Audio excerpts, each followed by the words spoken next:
আসসালামু আলাইকুম। Hello everyone, সবাই কেমন আছেন? আশা করছি যে যেখানে আছেন ভালো আছেন। তো আজকে নিয়ে এসেছি খাসির মাংস খুব সহজে কিভাবে হাতে মাখিয়ে রান্না করে থাকি আমরা। তো আমাদের অঞ্চলে কিন্তু এভাবে হাতে মাখিয়ে খাসির মাংস, গরুর মাংস কিন্তু এভাবে রান্না করে থাকে। তো চলুন দেখে নিই কোনো ঝামেলা ছাড়াই কীভাবে রান্না করি। তো এখানে হচ্ছে 5 কেজি পরিমাণের খাসির মাংস নিয়েছি। তো আমাদের একটা খাসি জবাই করা হয়েছে, তো সেখান থেকে হচ্ছে 5 কেজি নেওয়া হয়েছে। পরিবারের সদস্য যেহেতু বেশি, আর যেহেতু ঈদ করতে বাড়িতে এসেছি, তো সেই উপলক্ষে সব ভাই বোন তাদের আমাদের ছেলে মেয়ে এক জায়গায় হওয়াতে হচ্ছে মাংসর পরিমাণটা বেশি নেওয়া আর কি। তো এখানে কিন্তু ভালো করে ধুয়ে পরিষ্কার করে একটা সেনি বলে থাকে আমরা, এটাতে রেখে দিয়েছি। আর ভালো করে কিন্তু ধুইতে হয় অনেকবার, যেহেতু ছাগলের মানে খাসির মাংস অথবা ছাগলের মাংস তো লোম থাকার সম্ভাবনা আছে। তো সেই কারণে বারবার ধুয়ে পরিষ্কার করে তারপরে হচ্ছে পানি ঝরাতে রেখে দিয়েছি। আর রেগুলার সাইজ করে কেটে নিয়েছি, একদম ছোট না বড় না, দেখতেই পাচ্ছেন মাংস, চর্বি, হাড্ডি সব কিছুই আছে। আর খাসি মাংস কিন্তু একদম কমই হয়, তো সে কারণে পরিমাণ একটু নিয়ে নিয়েছি।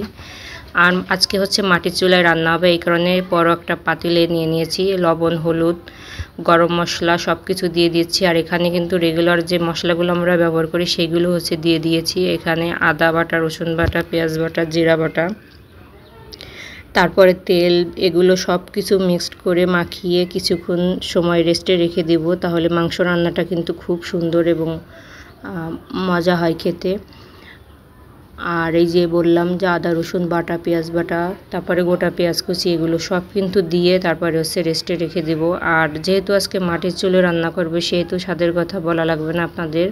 তো মাটির চুলে রান্না কিন্তু অনেক অনেক বেশি মজা হয়। আমরা যারা ঢাকা বা শহরে যে কোনো জায়গায় থাকি কেন, কারেন্ট অথবা গ্যাসের চুলা রান্না কিন্তু আমাদের খেতে ভালো লাগে না। তো সেই কারণে হচ্ছে মাটির চুলের রান্নাটা আমরা অনেক বেশি মিস করি। তো দেশের বাড়িতে বেড়াতে আসলে কিন্তু আমরা মাটির চুলের রান্নাটা খেয়ে থাকি। বিশেষ করে আমার আম্মু অথবা শ্বশুর বাড়ি গেলে মাটির চুলে রান্না করা হয়, কারণ তারা জানে যে শহর অঞ্চলে যারা থাকে তাদের খাওয়া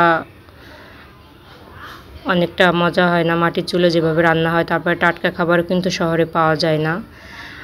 তো ফ্রোজেন খাবার, ভেজাল খাবার, এইগুলো খেতে খেতে কিন্তু আমাদের অতিষ্ঠ হয়ে যায় আমরা। তো এখানে হচ্ছে হাঁড়িটা বসিয়ে দেওয়া হয়েছে 15 থেকে 20 মিনিট রেস্টে রেখে। আর ঢাকনা দিয়ে ঢেকে রেখে দিলে মাংস থেকে যে পানিটা বের হবে এটা দিয়ে কিন্তু খুব সহজেই মাংসটা কষানো হয়ে যাবে। আর ভালো করে নেড়ে চেড়ে তারপরে ঢেকে দেবো কিছুক্ষণের জন্য। তো জালটাও কিন্তু ধরানো হয়েছে। আর এখানে সবাই মিলে আমরা বেশি পাকনামি করছিলাম, মানে একজন রান্না করছিল আর একজন চুলায় জাল দিচ্ছিল। তো পরিবারের সবাই একসাথে হলে কিন্তু আনন্দ ফুর্তি অনেক বেশি হয়। তো চলে যাওয়ারও কিন্তু টাইম হয়ে এসেছে। তো এই সময়টা কিন্তু অনেক বেশি মিস করব। ঢাকায় ফেরার পরে দেখা যাচ্ছে সপ্তাহ দুয়েক মনটা কিন্তু বাড়িতে পড়ে থাকবে। তো বাচ্চাদের লেখাপড়া, সংসার, সবার সংসারে কাজ থাকে, ফিরতেই তো হবেই। তো এভাবে করে হচ্ছে জালটা ভালো করে ধরিয়ে মাংসটার পানি দিয়ে মাংসটাও কিন্তু খুব ভালো করে কষানো হয়ে যাবে। এখানে কিন্তু এক্সট্রা কোনো পানি দেওয়া লাগবে না, যেহেতু খাসির মাংসটা একদম তরতাজা টাটকা, মানে জবাই দেওয়ার পরে হচ্ছে মাংসটা রান্না উঠিয়ে দেওয়া হয়েছে। তো সেই কারণে হচ্ছে বাড়তি কোনো পানি অ্যাড করা লাগবে না।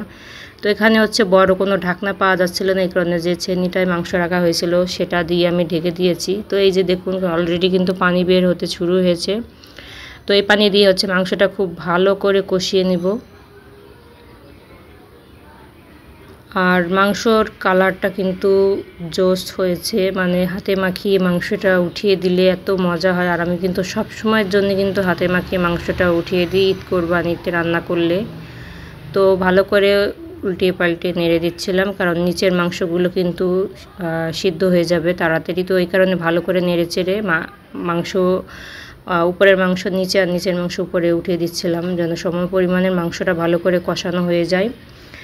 আর যে কোনো রান্না কষানোর উপর ডিপেন্ড করে, বিশেষ করে মশলা আগে ভুনে নিলে মশলাটা ভালো করে কষিয়ে নিতে হয়, তারপরে মাংস। আর এই যে দেখুন মাংসটা কিন্তু একদম কমে অর্ধেক হয়ে গিয়েছে। আবারও ভালো করে নেড়ে চেড়ে দিচ্ছি। আর যে পানিটা ছিল সেই পানিটার ভিতরে কিন্তু ভালো করে কষানো হয়েছে।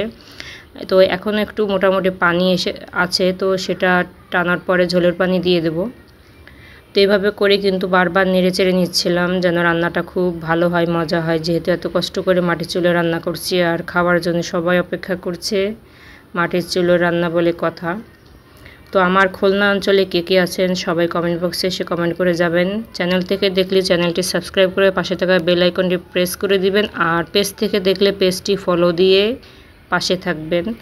আর সুন্দর সুন্দর গঠনমূলক কমেন্ট করে যাবেন যেন আমিও আপনাদের পেজে অথবা চ্যানেলে গিয়ে সুন্দর গঠনমূলক কমেন্ট করে আসতে পারি। উদ্ভট কমেন্টে কিন্তু কমেন্ট ব্লক হয়ে যায়, এই দিকে একটু খেয়াল করবেন। তো ভালো করে মাংসটা কিন্তু কষানো হয়ে গিয়েছে, আর এই কষানো মাংসটা কিন্তু পরিবারের এমন কেউ নেই যে পছন্দ না করে। তো এখানে দেখা যাচ্ছে বেশিরভাগ মাংসটা কিন্তু কষানো মাংস খাওয়া হয়ে যায়।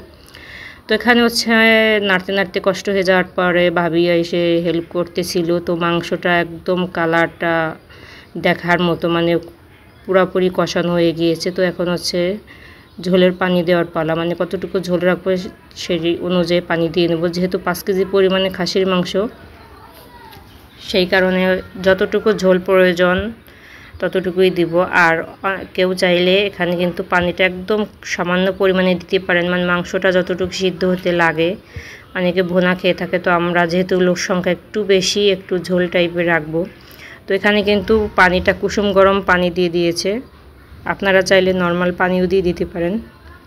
তো এখানে পানির পরিমাণটা দেখে বুঝতে পারছেন, একদম ভুনা হবে না, আবার একদম পাতলা ঝোলও হবে না, মানে মাংসের গায়ে মাখা মাখা ঝোল হবে। তো ভালো করে নেড়ে চেড়ে হচ্ছে মিশিয়ে নিচ্ছিল পানির সাথে, যেন পানিটা মশলাটা মাংস সব কিছু ভালো করে মিশে যায়, আর মাংসের ভিতরে পানি মশলা সব কিছু ঢুকে। তো এভাবে নেড়ে চেড়ে আরও কিছুক্ষণ রেখে দেব। তো এখন হচ্ছে ঢাকনা দিয়ে ঢেকে রেখে দেবো। তারপরে হচ্ছে আর একটু সামান্য পরিমাণ পানি দিয়ে দিল, কেননা হচ্ছে এখানে হাড্ডি ছিল, তো সিদ্ধ যদি না হয় এই কারণে আর একটু পানি দিয়ে দিলাম।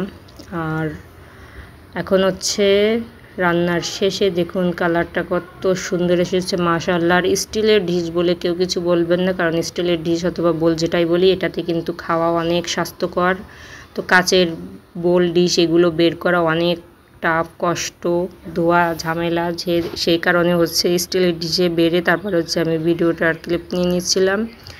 তো ভিডিওটি ভালো লাগলে লাইক কমেন্ট শেয়ার করতে ভুলবেন না। সবাই বেশি বেশি কমেন্ট করবে, জানাবেন কেমন হয়েছে, আর আমার পাশে থাকবেন।